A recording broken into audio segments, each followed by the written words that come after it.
Hello बच्चों, चलिए प्रश्न पढ़ते हैं। प्रश्न दिया है कि अभिक्रिया A plus B equals to products के लिए निम्न वेग नियम का पालन करती है। ये आपको वेग नियम दिया हुआ है। यहाँ पर b की पावर जो है वो 2 है। यदि a का सांद्रण 2 गुना तथा b का सांद्रण आधा कर दिया जाए तो अभिक्रिया वेग पर क्या प्रभाव पड़ेगा। तो सबसे पहले बात करें अगर इस प्रश्न में मुख्य अवधारणा की, तो देखो क्या होगी। मुख्य अवधारणा जो इस प्रश्न में होगी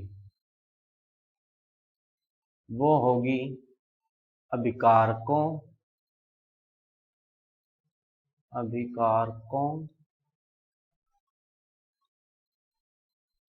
की सांद्रता का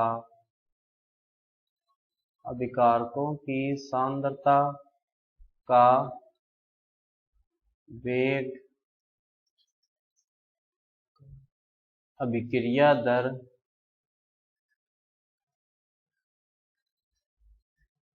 या दर पर प्रभाव,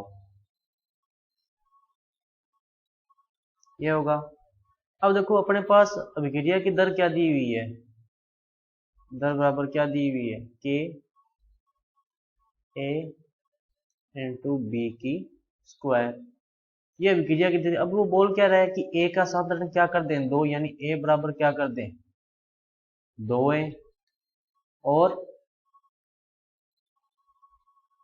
b बराबर क्या कर दें, 1/2 b, यानी b/2, 1/2 b यानी b/2। तो ये मान लेते हैं जो अभिक्रिया की दर है वो R1 है। तो R2 देखो क्या होगी, कि a की जगह क्या रखेंगे 2a, और b की जगह क्या रखेंगे b/2 की स्क्वायर। तो 2 बार आ जाएगा, इंटू 1/2 की स्क्वायर बार क्या आएगी 1/4, इंटू में क्या पड़ा हुआ है के ए इंटू बी की स्क्वायर।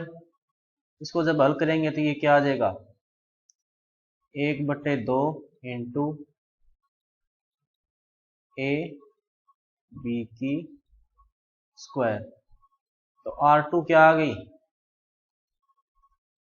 R1/2। देखो समीकरण नंबर 1 और 2 को जब अपने कंपेयर करेंगे तो क्या आ जाएगा, R2 बराबर क्या आ जाएगा R1/2।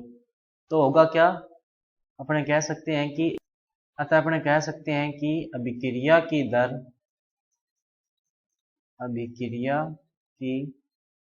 दर पहले की तुलना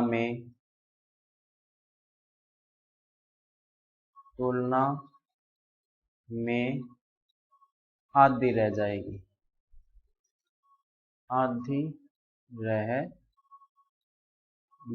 यानी कि पहले जो अभिक्रिया का वेग था और सांद्रता ए की 2 गुनी करने पर और बी की सांद्रता आधी करने पर अभिक्रिया का वेग जो नई अभिक्रिया का जो वेग होगा वो पहले जो वेग था उसका क्या रह जाएगा, आधा रह जाएगा।